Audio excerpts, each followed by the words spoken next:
Okay, let's take a look at the ergonomic setup of our drum set. This is really important.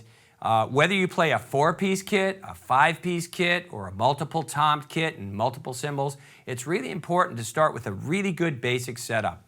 So I'll start with the seat. I want to sit with a height where my hip is higher than my knee. That allows me to feel my body weight. In other words, if I lift my thigh and I drop my weight, I can actually feel that. That is a really dependable feel that I can count on for certain kinds of music, more pop and rock related.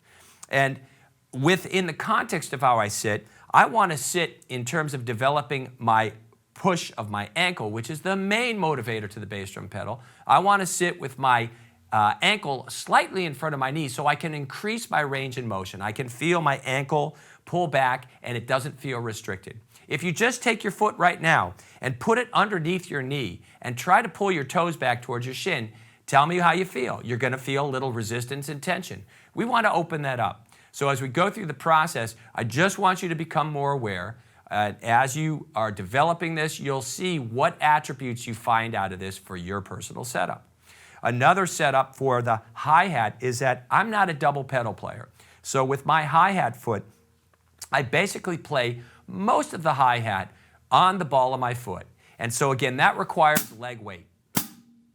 I'm just letting my leg weight drop into the ball of my foot, and I have a tight ankle so it doesn't collapse when I fall. That doesn't mean that I don't use heel down or that I don't let that heel drop to the bottom of the floor. I'll let it do that for certain things. But in general, I like that feel so I can feel my body weight.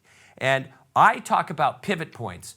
So the pivot point of my ankle on my right foot and where my tendons are would be the main motivator of the bass drum pedal, whether you play heel up, heel down, or constant release. This is a rolling over the ball of the foot motion. My pivot point for my hi-hat foot is going to be the ball of my foot. So I kind of have those lined up. If you look down here, I have the ball of my foot here and go straight across, and there's my ankle. Now that's just a little theory that I came up with. I don't expect everybody to adapt that or adopt that into their playing, but it is something that I do recognize and it does feel good. So that's the seating end of things. Let's talk about the top end. Where are we at? Well, if I have my ride cymbal way up here, that's going to be maybe a little stress and strain on my shoulder. So that may not be the most functional position of that. I honor guys who do that, and there's a variety of guys that I'm fans of that do play like that. However, for me, coming from where I have built my approach and how I teach, I find it best to be able to just drop into the ride cymbal from this position.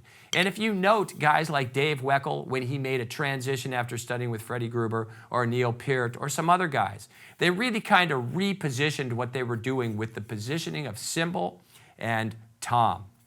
And that's important to get around the set. Make it easy.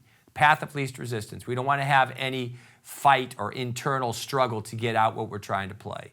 And so the same thing is for me for the cymbals. I would have them at a reasonable height.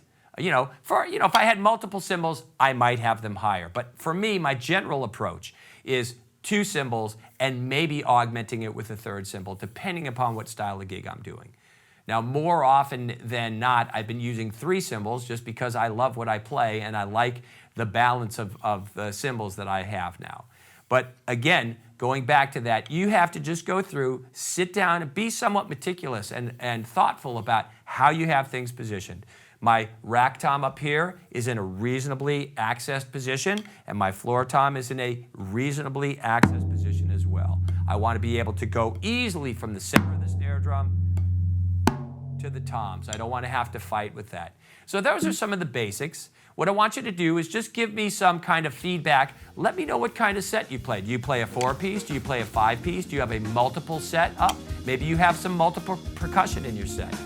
Put comments below, let me know, and let's get to it. Examine your grips, examine your ergonomics, and let's get to it.